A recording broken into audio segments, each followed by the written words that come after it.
me turn to a domestic story, but actually it's not that domestic. It is a story, I'm sure, that could have been read and told anywhere in the so-called Western world. I refer to the story today that a 4-year-old child in a nursery school called Genesis in Hull, have you seen Hull, was force-fed a book called Grandad's Pride, in which are depicted presumably gay men in fetish gear, in a variety of clutches. I mean real fetish gear.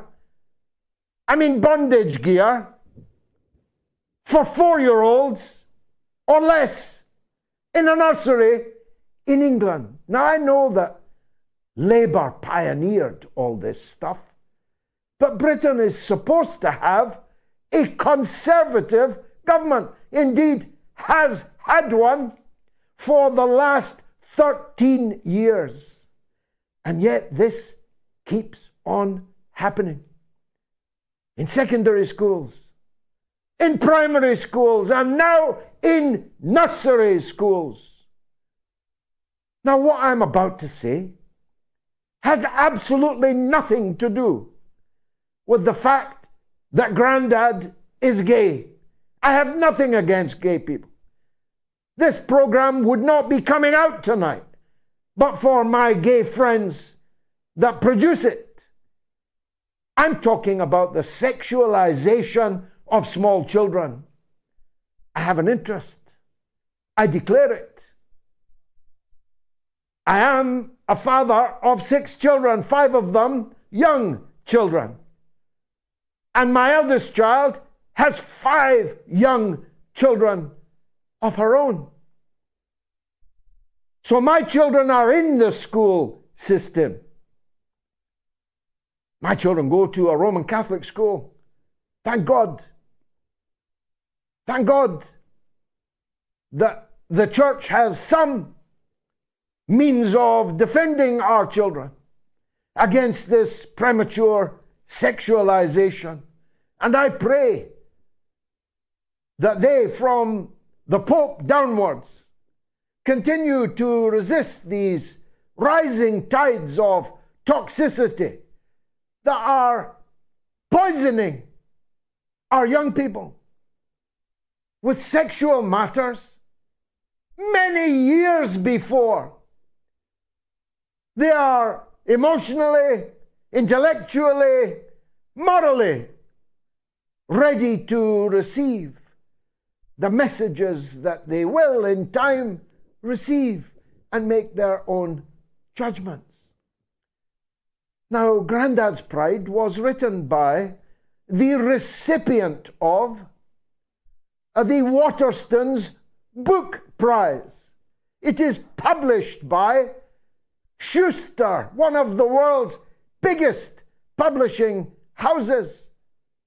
Genesis is a nursery school in the British system governed by British elected politicians.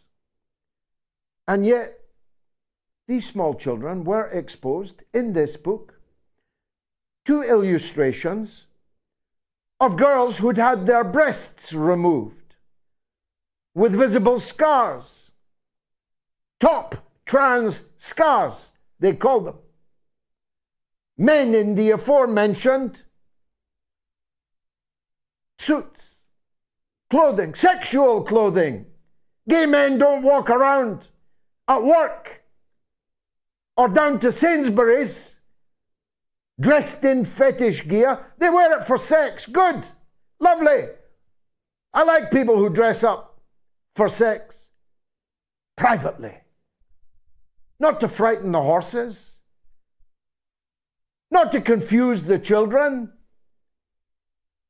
But between consenting adults. Behind closed doors, that's all I'm asking for. I will not stand idly by. I will not remain quiet whilst 4-year-old children are fed sexualized material that they cannot possibly understand or evaluate, but are being fed it so that it's in there and so that it will influence their thinking later on. How else? What else can it be for? I'd be as angry if a 4-year-old child was given a book containing images of women dressed as I like them to be dressed at bedtime behind closed doors. I would be just as angry, but we all know that that would never happen. Could never happen. No school would ever give a 4-year-old child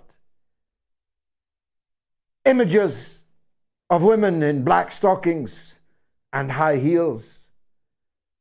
No school would be permitted to do so. Waterstones would never give an award to anyone who produced that book. Schuster would never publish it.